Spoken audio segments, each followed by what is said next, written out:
Morning students, in this video we are going to see about one type of enterprise Java bean, that is a session B. In general, EJB stands for Enterprise Java Beans. It is an important part of JDE platform and it has a component based architecture. You know, JDE is a multi-tier architecture and in distributed environment it is very useful and it has highly transactional features for enterprise level applications. So before that we are going to see about the type. We will see what is EJB and why it is used. It is a server-side component that encapsulates business logic of an application, and EJB Web Container provides runtime environment for web-related software components. So, what are the things it is used for? Computer security, and actually this container handles all those things: computer security, lifecycle management, transaction processing, and other web services. And the EJB components are Java programming language. These EJB components are Java programming language server components that contains business logic, okay, and it provides local and remote access to enterprise beans. What are the types of this EJB container? Session bean, and then entity bean, and then message driven bean. Yeah. Okay, in this video we are concentrate about only session beans. What are its types? Okay, and then what are the benefits of EJB? Means EJB container it provides major roles and it provides system level services to enterprise beans, and then the bean developer can concentrate on solving those business level problems. Okay, it provides, that is, EJB container only provides system level services to the enterprise beans, and it is also responsible for transaction management and security, and everything is handled by this container of EJB. Okay, and then it is a non-visible visual remote objects. What is the difference between the Java bean and EJB? Java beans are intended to be local, a single process, and they are run on the client side. Although one can develop server-side Java beans, it is easy to develop them using EJB. Using EJB, we can develop in an easier way. Okay. Right. First one, session bean. EJB. First type is session bean. What is the meaning of session bean? It stores data of a particular user for a single session. For a particular session, it is used to store the user details. So, what are this type of sessions? Stateful and then stateless. And it is less resource intensive as compared to entity bean.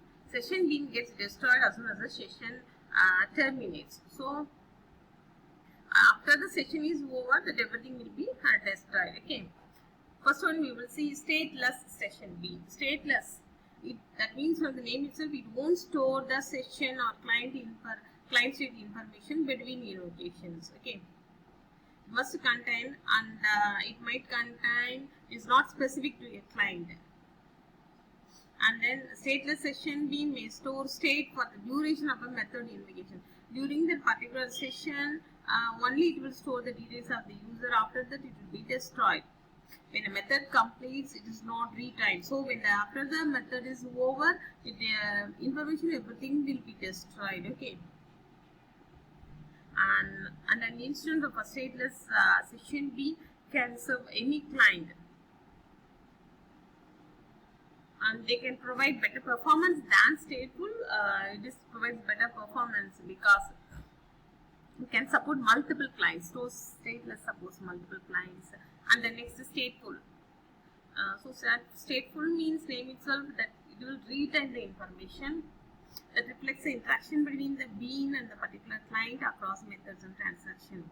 It can manage interactions between the client and other enterprise beans and manage their workflow. That it will store the information, maintains the state information. Okay.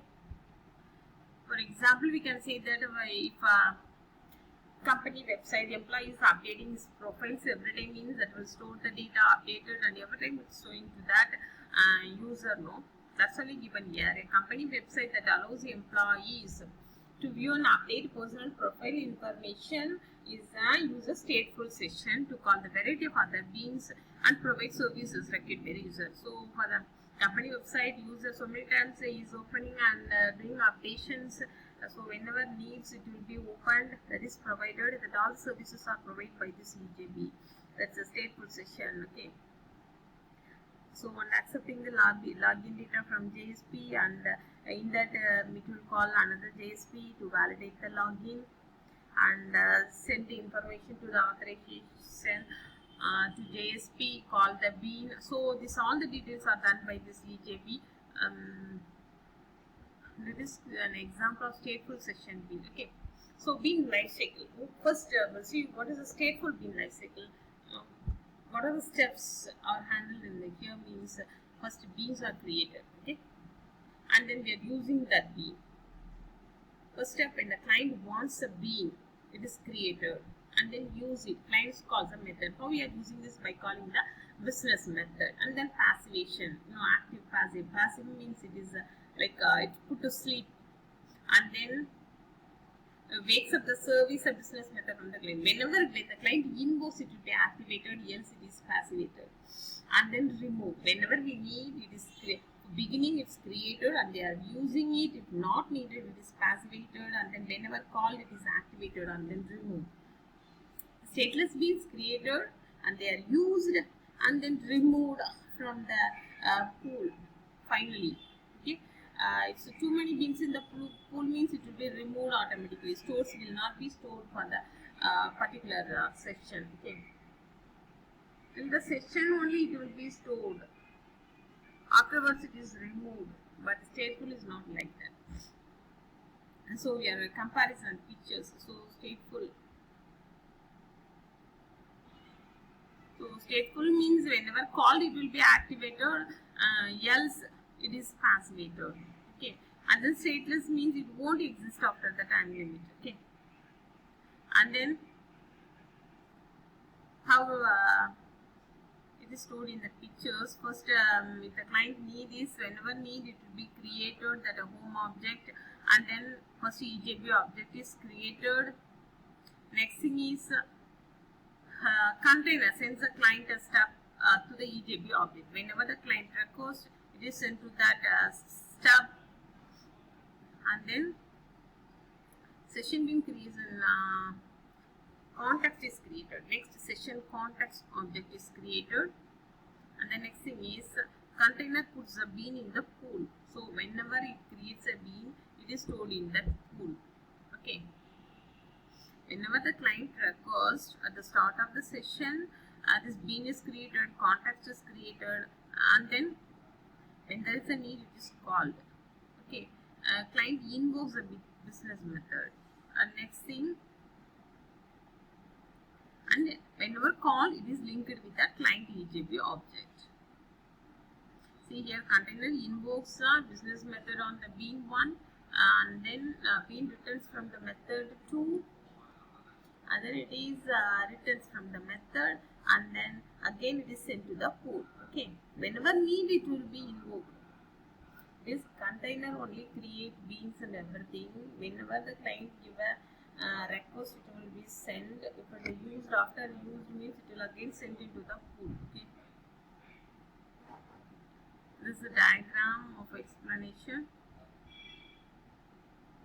First it is created, home object created, EJB object, and then session context is created, and then EJB create. Okay, thank you students.